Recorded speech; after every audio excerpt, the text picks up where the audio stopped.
Isang magandang tanghali nga pala sa inyong lahat mga hunter, ano? So, i-update lang natin tong alaga nating mga alimokon, no? Shout out nga pala kay Kuya Glenn TV, kay Ed Adventure, no? Shout out Pugi. So, shout out din kay Barracuda Channel, no? At sa kay Kamukmok Hunter, at sa kay RM Sindong Mix Vlog, no?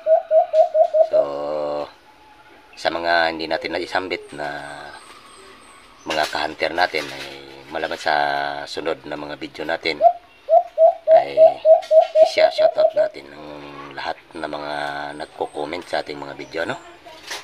Ayan nga pala yung mga alaga nating alimokon, mga hunter. So, ito nga pala si D31, ano?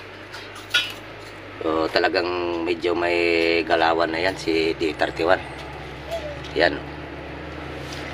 At ito rin ay waiting na din ito. Talagang pwede na itong isabak sa gubat pagdating ng araw na maghahunt tayo, no? At ito rin. Ito ay isang sunsun. Ayan. Isang napakagandang sunsun ang honi nito, mga hunter. Ayan, napakailap pa nila. At yung isa na yan na walang takip din ay magaling din yan. Kaso lang ay hindi natin magawang i-train sila dahil sa mga panahon ngayon ay napakakunat kasi ng mga alpas, ano? At wala tayong area na pwedeng pagdalhan sa kanila para man lang makita natin na malapitan sila, no? So ito, napakailap, pero magaling din yan. At ito rin ay isa ring sunsun. Yan, yung sunsun na talagang magaling talaga yan nung nahuli natin. Talagang may galawan talaga sa gubat yan, mga hunter. Isa ding sunsun yan. Ito rin. Ayan. Yung walang takip.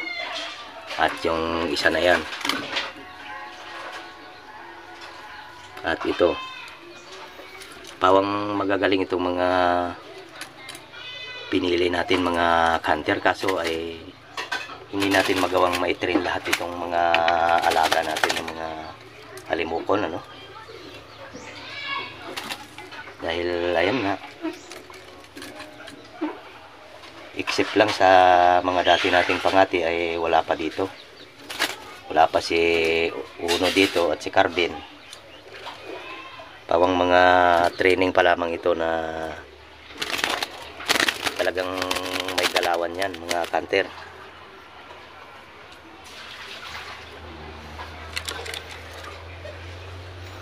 Ito ay nakita na natin ang galawan nitong si D31, no?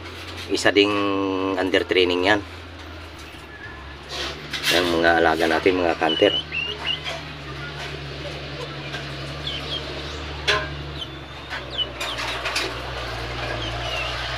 Pawang mga maiilap ang mga yan. At ito rin yung sinasabi kong training natin na magaling din. Kaso pinapaamo natin. Dito ko lang sinasabit na sa teres. Dahil napakailap tong klaseng alimukon na to, mga hunter. Hindi lang sana magaling tong alimukon na to ay matagal ko nang pinakawalan. So, ganyan lang talaga ako mag-alaga ng mga ginagawa kong pangati, mga hunter, ano? Hindi ko pinipilit kapag hindi pa hinog, no? Kahit pa man nasa sakto ng edad sila, ay hindi ko pa rin pinipilit yan na i-train. Kailangan kasi kapag nag-train tayo ng isang pangati, ay talagang titiyakin talaga natin yan na uhunin na talaga sa gubat kapag dinala natin siya, no? Kaya sa mga iba dyan na hindi pa gaanong eksperto sa mga pag-train ng ginagawang pangati, ay masasabi ko lang sa inyo ay wag na muna ninyong madaliin at wag nyong pilitin kung hindi pa talaga huhuni mga canter, no?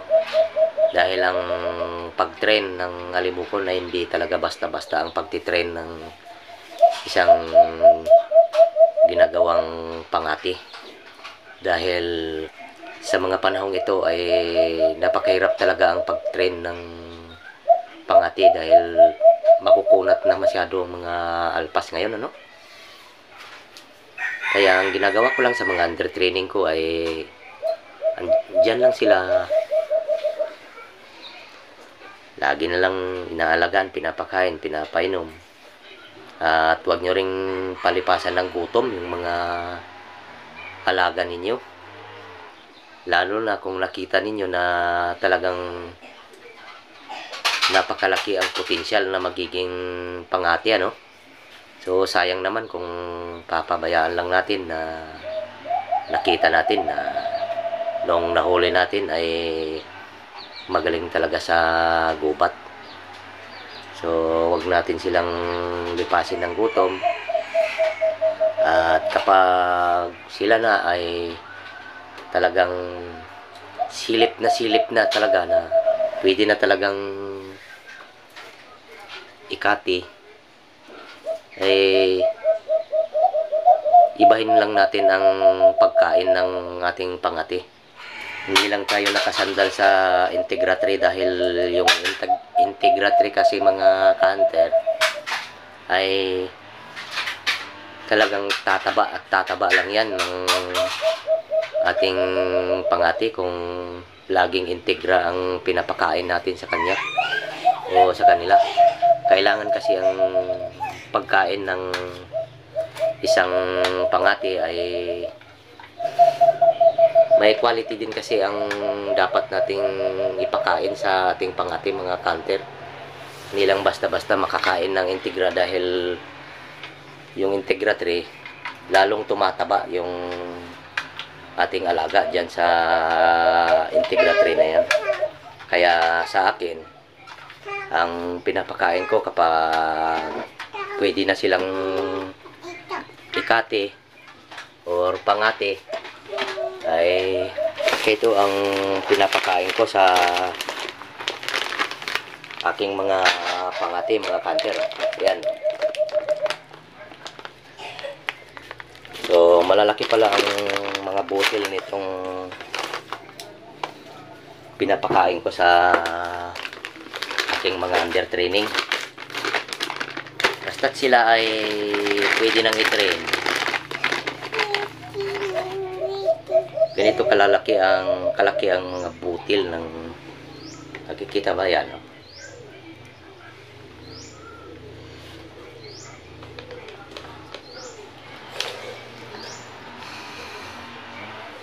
Yan ang pinapakain ko sa aking mga alaga. Talagang ito kasing pagkain na to ay yan, o.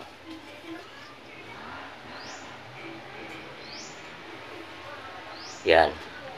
So yan ang pinapakain ko sa mga under training ko, mga canter, no? Kaya baka kayo ay magtaka na ang ipinapakita ko sa inyo ng mga under training, masasabi ng iba na hindi na under training. Pero yan lang ang sikreto ko, mga canter, no? Sa mga under training ko, kapag silip na talagang pwede na sila, eh, iniiba ko na ang pagkain ng pwede nang gawing pangati. Hindi na ako nagpapakain ng integra. Pwera lang kung medyo bagong huli pa sila at hindi pa gaanong humuhuni. So sa integratory muna ako na sasandal. So sinasandal ko muna sila sa integratory. Pero kapag pangati na, ay hindi na ako nagpapakain sa kanila ng Integra. Ayan, ng Integra 3. Ayan. Kaya ang pinapakain ko talagang ito lang talaga.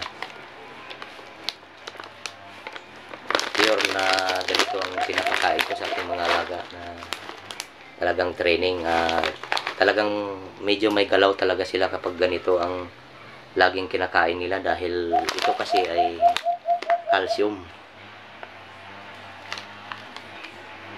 Malakas ang kanilang mga buto kapag ganito ang ipinapakain natin sa kanilang mga canter.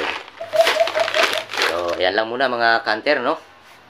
So, sana may natutunan kayo sa mga ibinigay ko sa inyo na katiting lamang na mga tips, mga canter, no? So, ayan. Hanggang dito na lang muna tayo, no? Sana magkita-kita ulit tayo. At huwag nyo rin kalimutang mag-like, subscribe, comment na din mga canter, no? So, hanggang dito na muna. At hanggang sa muli.